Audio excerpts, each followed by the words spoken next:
Saat indah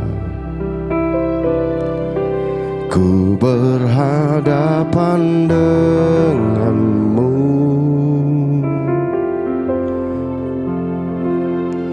memandang wajahmu, Yesus kekasih jiwaku.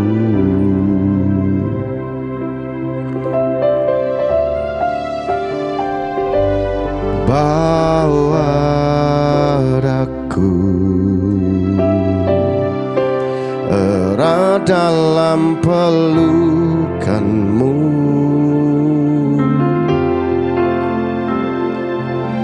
menikmati kasih dan indahnya hadirat-Mu.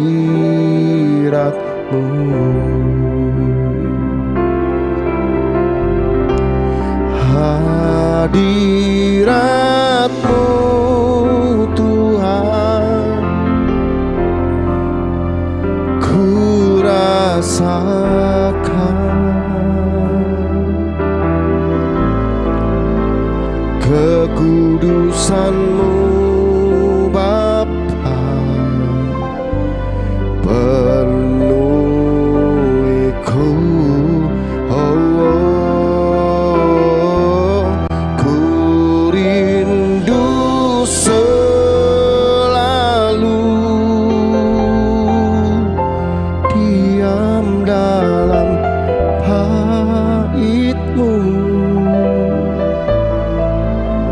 Menikmati kasih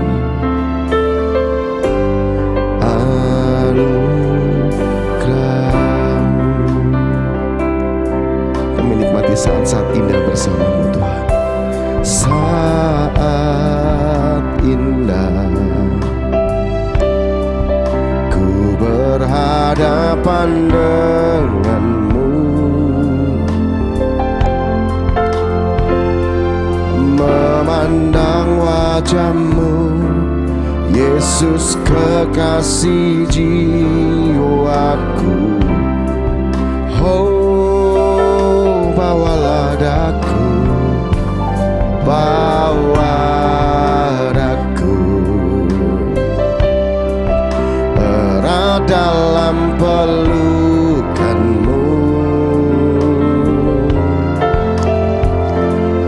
menikmati kasih dan indahnya hadirat-Mu. Saat indah, ini yang terbaik Tuhan. Saat indah ku berhadapan dengan-Mu, memandang wajah-Mu, Yesus kekasih jiwaku. Oh, bawalah daku, bawa daku erat dalam pelukan-Mu, menikmati kasih dan indahnya hadirat-Mu.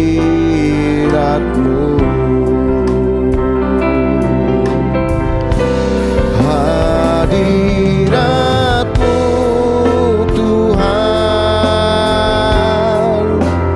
ku rasakan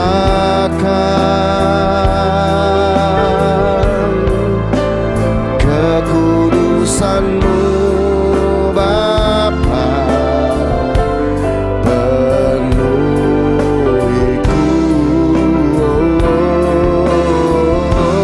Ku rindu selalu diam dalam bait-Mu, menikmati kasih anugerah-Mu. Oh, hadirat-Mu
kudusanmu, kudusanmu Bapa.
Shalom Bapak Ibu, kita ada dalam ibadah doa malam.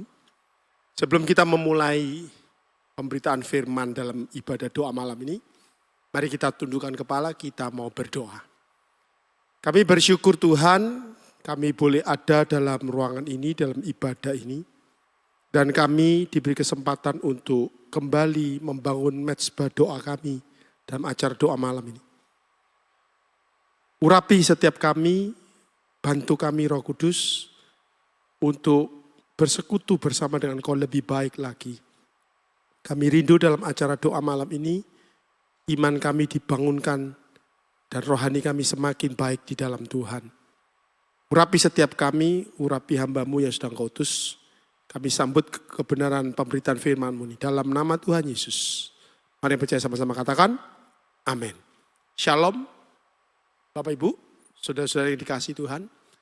Dalam acara doa malam ini, karena ini acara doa malam, saya tetap akan membagi renungan firman yang saya beri judul, Mengapa Aku Harus Berdoa.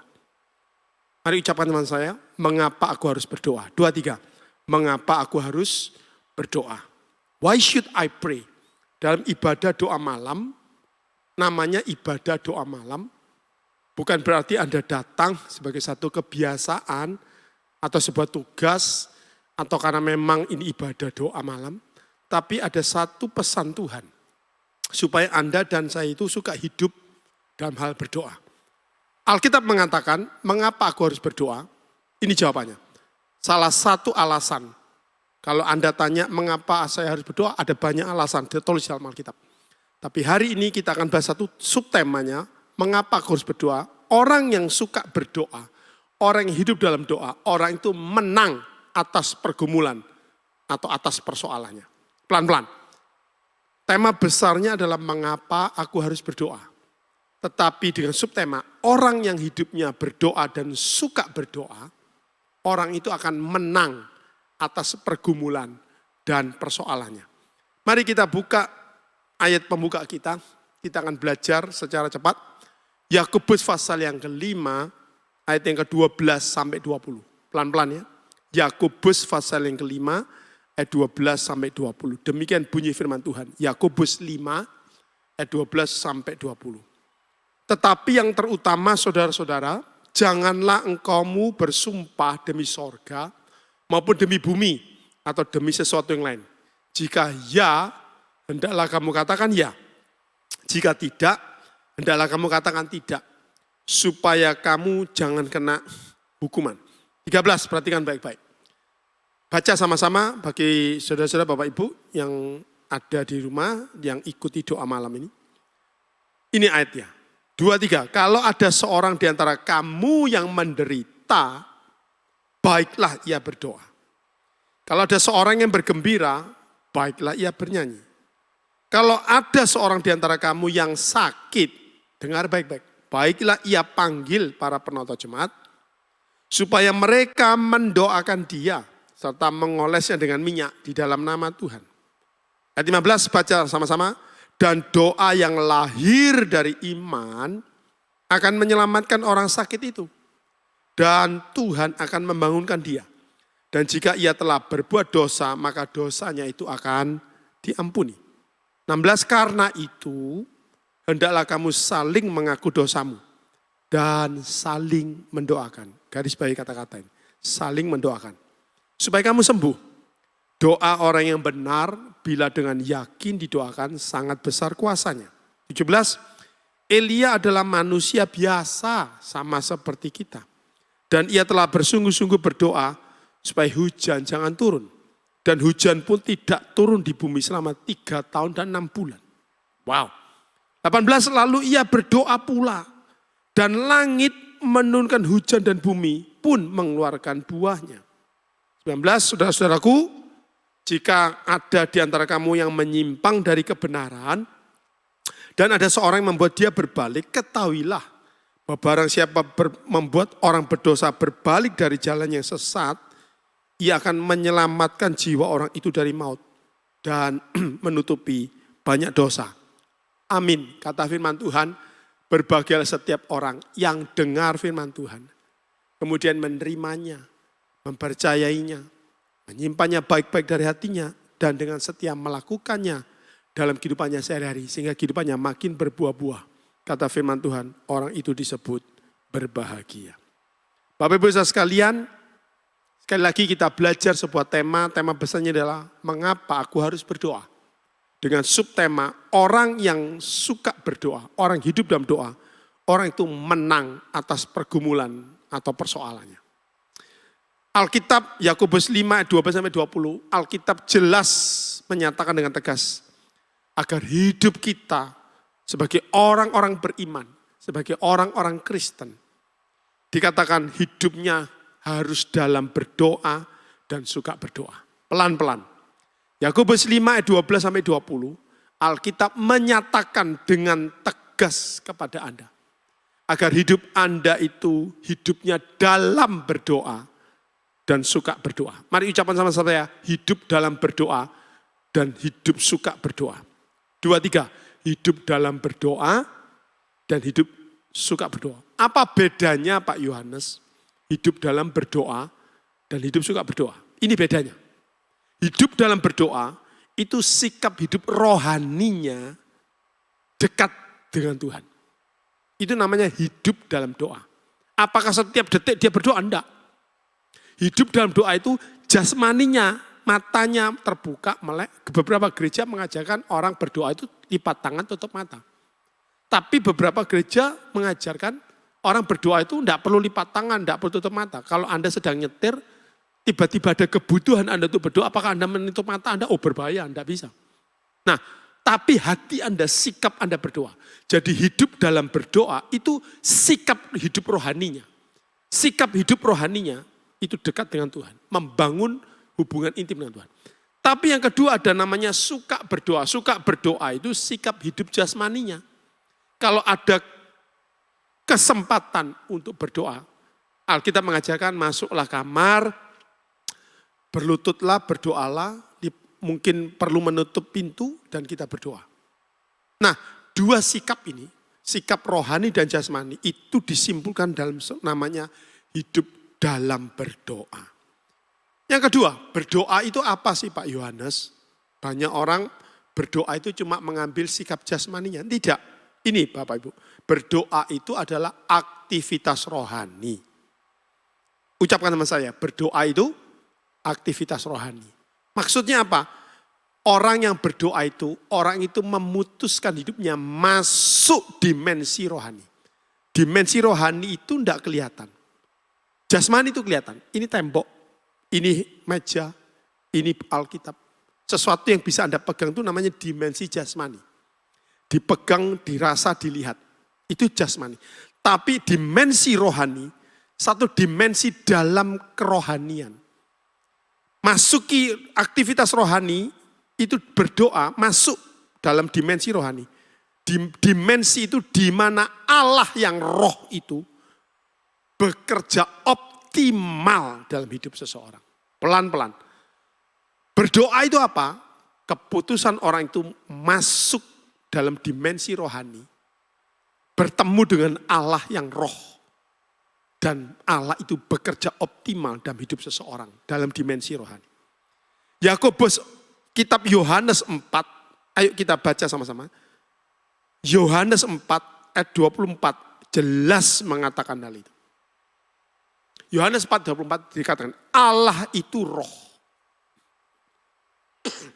Dan barang siapa menyembah dia harus menyembahnya dalam roh dan kebenaran. Allah itu roh. Jadi ketika kita berdoa, sesungguhnya Anda memutuskan masuk dimensi rohani, ketemu dengan Allah yang roh itu dalam dimensi rohani. Dan Allah yang roh itu bekerja optimal dalam hidup seseorang, di dalam alam roh itu. Sebab itu Bapak Ibu, kalau Anda sudah ngerti arti doa ini secara sederhana, tidak usah bertele-tele. Sebab itu kalau Anda ngerti tentang berdoa itu jangan pernah enteng, jangan pernah pandang enteng orang berdoa, pelan-pelan. Kalau Anda sudah memahami arti berdoa, aktivitas masuk dimensi rohani. Dimensi di mana Allah yang roh itu bekerja optimal dalam hidup seseorang. Maka jangan pernah anggap enteng yang namanya aktivitas rohani berdoa. Sekali lagi, berdoa itu adalah ketika Anda dan saya masuk dimensi rohani, ketemu sama Allah yang roh. Yohanes 4:24, Allah itu roh, ketemu kita. Saya yang jasmani, Yohanes yang jasmani. Masuk berdoa, Yohanes masuki dimensi rohani. Ketemu yang Allah yang roh, yang dimensi rohani itu. Dan Allah yang roh itu bekerja sempurna dalam dimensi rohani Yohanes. Dan dimensi rohani Yohanes itu bekerja sempurna bagi Yohanes yang jasmani. Sekali lagi Bapak Ibu, kalau Anda sudah ngerti arti berdoa, jangan pernah pandang enteng aktivitas berdoa. Nah Bapak Ibu, tadi saya katakan orang yang berdoa itu adalah orang yang menang atas pergumulan, atas persoalan hidupnya. Orang itu menang. Ayat 13 dari Yakobus tadi, sekali lagi kita baca Yakobus 5. Orang yang berdoa, orang itu menang atas pergumulan hidupnya. Menang terhadap apa Pak Yohanes? Ini ayat yang 13. Yakobus 5:13 jelas mengatakan, kalau ada seorang di antara kamu yang menderita, baiklah ia berdoa. Itu petunjuk pertama. Bapak Ibu, kalau ada yang menderita, saya tidak tahu dengan Anda, tapi kalau hari-hari ini Anda sedang menderita, Alkitab memberikan petunjuk pada Anda. Baiklah ia berdoa. Mari katakan sama saya. Kalau saya dalam penderitaan, saya mau berdoa. Mari ucapan 2, 3. Kalau saya dalam penderitaan, saya mau berdoa. Baiklah ia berdoa. Itu kata firman Tuhan. Ayat yang 14. Apakah cuma penderita saja? Ayat 14. Kalau ada seorang di antara kamu yang sakit, baiklah ia memanggil para penatua jemaat. Supaya para penatua jemaat itu mendoakan dia serta mengoles yang namanya. Yang kedua, orang yang berdoa itu menang terhadap pergumulannya. Pergumulan yang pertama kalau ada penderitaan. Pergumulan yang kedua kalau ada sakit penyakit. Itu sebabnya jangan heran Bapak Ibu. Setiap kali Anda di gereja, setiap kali dalam ibadah, hamba Tuhan selalu mengatakan siapa yang menderita sakit, siapa yang kurang sehat badannya. Darah Yesus, bilur Yesus sanggup sembuhkan sakitnya kita. Itu kita masuk dimensi rohani. Ketemu Allah yang roh. Dan Allah yang roh itu bekerja optimal. Dalam diri Yohanes rohani tadi. Ketika saya mengatakan Tuhan aku menderita karena sakit. Firman Tuhan mengatakan panggil penatua jemaat. Mengapa orang Kristen itu mendidik penatua-penatuanya. Orang-orang yang ditugaskan. Mengunjungi orang sakit di rumah sakit, di rumah-rumah. Menumpangkan tangannya. Orang-orang inilah yang diberikan kekuatan oleh Tuhan. Masuk dimensi rohani. mendoakan orang yang sakit, menumpangkan tangan sang orang sakit. Dan ayat 15 dikatakan doa yang lahir dari iman. Ayat 15. Doa yang lahir dari iman akan menyelamatkan orang sakit itu. Dan Tuhan akan bangun dia. Ketika para penetua jemaat itu bertemu dengan jemaatnya. Dan mereka sepakat dalam iman. Berdoa, kata Alkitab, orang itu diselamatkan. Tuhan akan bangunkan dia. Dosanya diampuni. Luar biasa, luar biasa. Saya mendorong Bapak Ibu. Dalam setiap pertemuan jemaat. Seperti ibadah doa malam ini. Mari satukan iman bersama. Doa yang lahir dari iman. Menyelamatkan orang sakit. Kalau hari ini ada di antara Anda teringat. Ada keluarga kita. Ada rekan kita. Ada famili kita yang sedang sakit. Mari satukan iman. Mungkin Anda perlu nanti pulang, datang, menyatukan iman Anda. Dan mendoakan. Dikatakan doa orang benar bila dengan yakin didoakan besar kuasanya. Besar kuasanya. Saya berdoa kita menyatukan iman kita. Kalau ada yang sakit, ada yang menderita. Dalam nama Tuhan Yesus. Aku teringat oleh ibuku. Ibu pendeta Deborah Tan. Aku menyatukan imanku dalam rohani, dimensi rohani. Aku berdoa dalam nama Tuhan Yesus. Kuasa darah Yesus, bilur Yesus. Sanggup sembuhkan sakit penyakit. Aku percaya dalam nama Tuhan Yesus. Amin. Siapa contohnya Pak? Orang yang menyatukan imannya berdoa itu, orang itu menang dalam pergumulannya. Ayat 17 dari Yakobus 5 itu jelas. Elia adalah manusia biasa sama seperti kita, Anda dan saya. Dan Elia telah bersungguh-sungguh berdoa supaya hujan jangan turun. Dan hujan pun tidak turun di bumi selama 3 atau 6 bulan. Wow, keren. Lalu Elia berdoa pula dan langit menurunkan hujan dan bumi pun mengeluarkan buahnya. Bapak Ibu, kisah Elia dalam berdoa yang pertama tidak menurunkan hujan. Yang kedua menurunkan hujan itu tercatat di dalam 1 Raja-Raja 18 ayat 41 sampai 46. Saya mendorong Bapak Ibu nanti habis ibadah ini baca kisah di mana Elia. Saya yakin beberapa di antara kita sudah ngerti kisah Nabi Elia ini. Tapi beberapa di antara kita mungkin lupa atau belum tahu ceritanya. Baca saja. Dalam peristiwa itu, di atas puncak Karmel itu. Ya. Elia berdoa. Baca saja. Apa isi doanya? Elia minta supaya hujan turun lagi. Mengapa Elia minta hujan turun lagi? Karena sebelum 1 Raja-Raja 18, mundur satu pasal. 1 Raja-Raja 17, ayat yang pertama. Elia diutus Tuhan untuk memberikan hukuman kepada kerajaan Samaria, kerajaan Israel. Di bawah pimpinan Raja Ahab dan istrinya Isabel.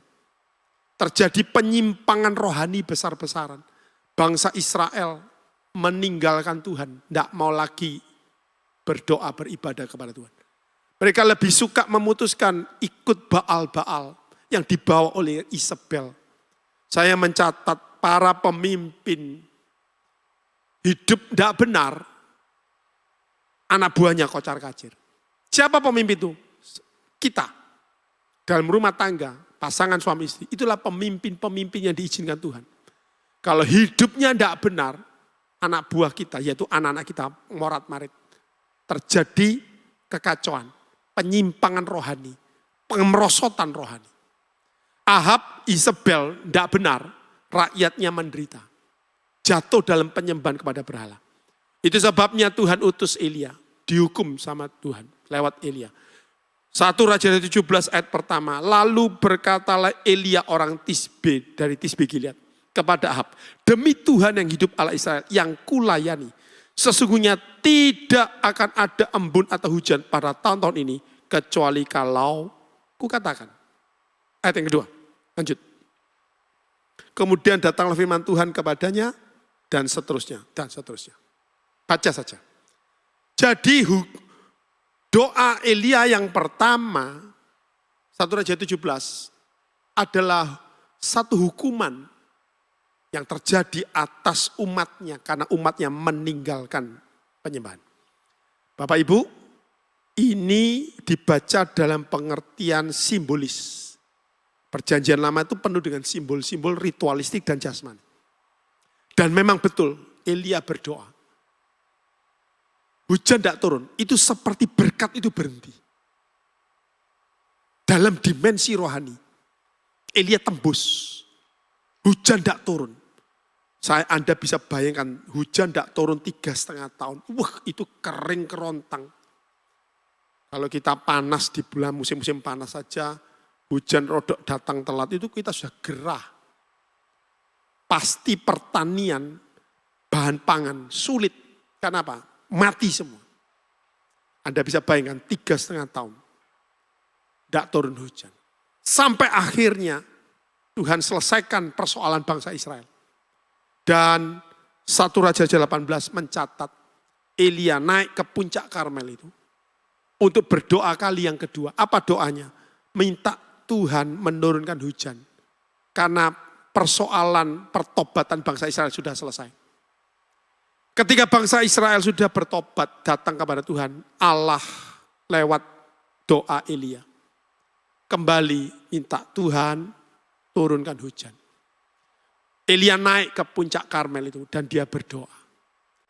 Alkitab mencatat sampai berapa kali Pak Elia berdoa? Alkitab mencatat sampai 7 kali ayat 43. Ayo dibaca 1 Raja 18, 1 Raja-Raja 18, 1 Raja-Raja 18 ayat 43. Ya, 1 Raja 18 ayat 43, demikian firman Tuhan.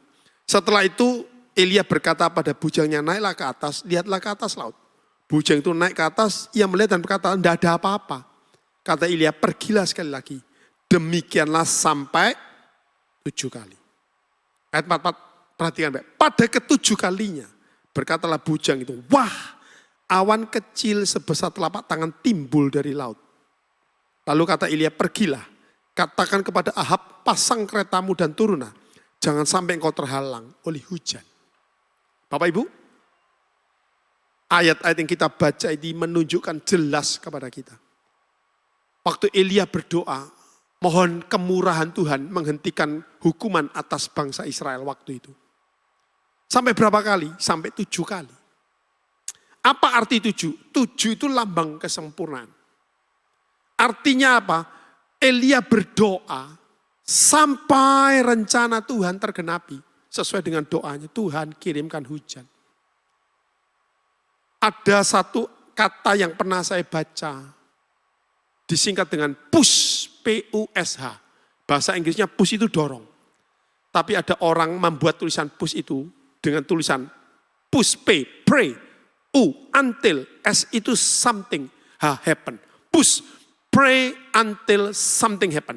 Berdoa sampai sesuatu itu terjadi. Itulah inti daripada yang dilakukan Elia.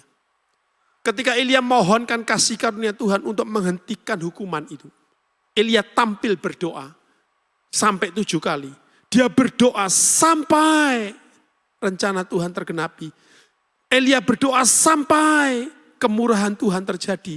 Elia berdoa sampai pertolongan mujizat itu terjadi.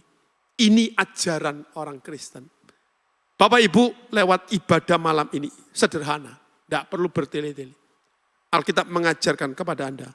Sekali lagi, yang pertama, berdoa itu aktivitas rohani. Masuki dimensi rohani, ketemu Allah yang roh. Dan Allah yang roh itu bekerja optimal dalam hidup orang itu. Yang kedua, berdoalah dengan ketekunan, dengan kesungguhan, sampai pergumulan kita, sampai persoalan kita, sampai sesuatu terjadi, mohon kemurahan Tuhan terjadi.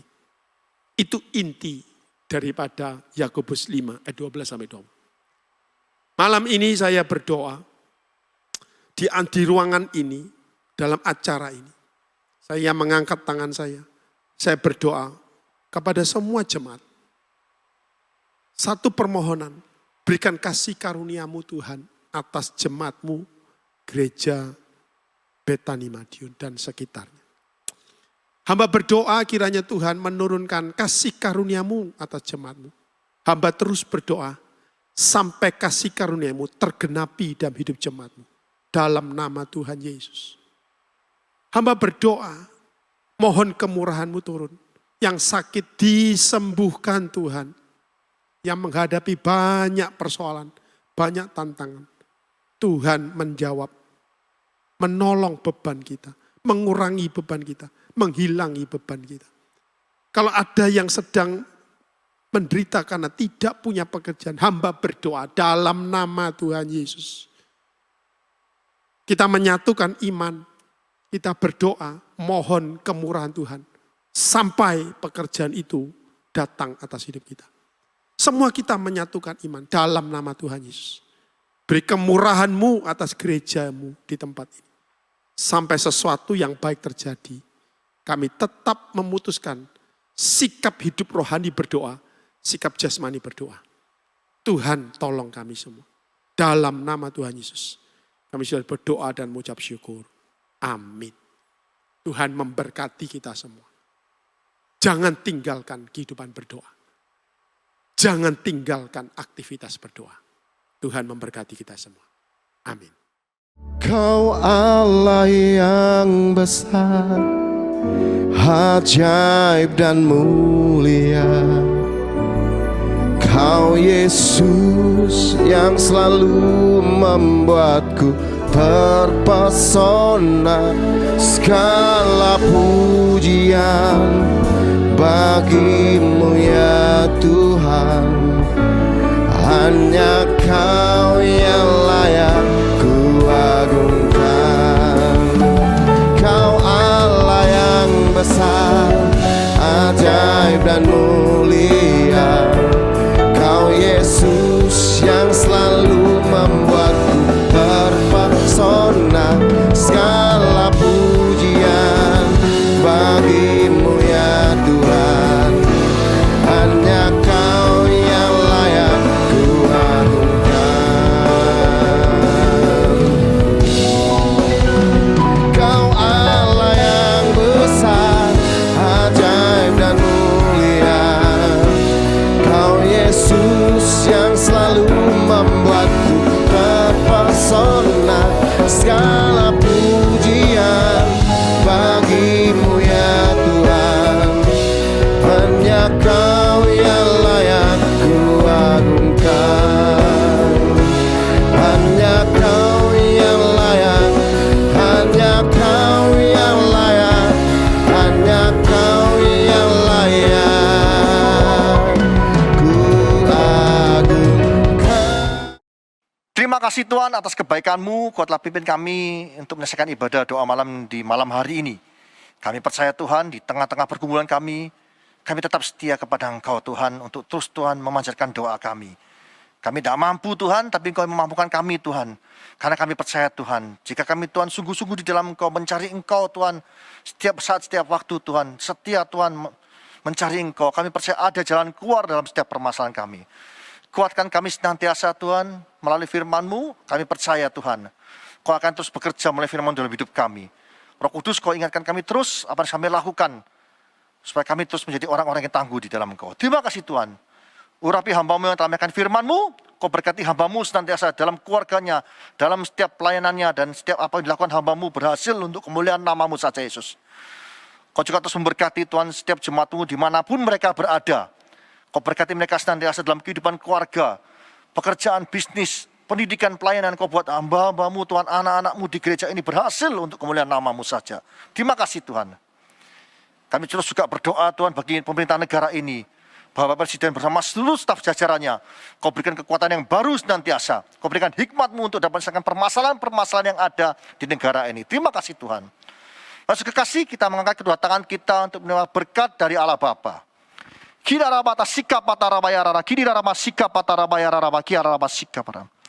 Tuhan layakkan hamba-Mu untuk minta berkat bagi jemaat-Mu dimanapun mereka berada. Saudara kasih, terimalah berkat dari Allah Bapa di dalam anaknya Tunggal Yesus Kristus dan persekutuan Roh Kudus. Mulai saat ini sampai selama-lamanya. Kau tidak menjadi ekor tapi kepala. Kau tidak turun tapi naik. Asal makan firman Tuhan dengan sungguh-sungguh. Siapapun yang percaya atas perkataan di mari kita bersama-sama berkata, amin.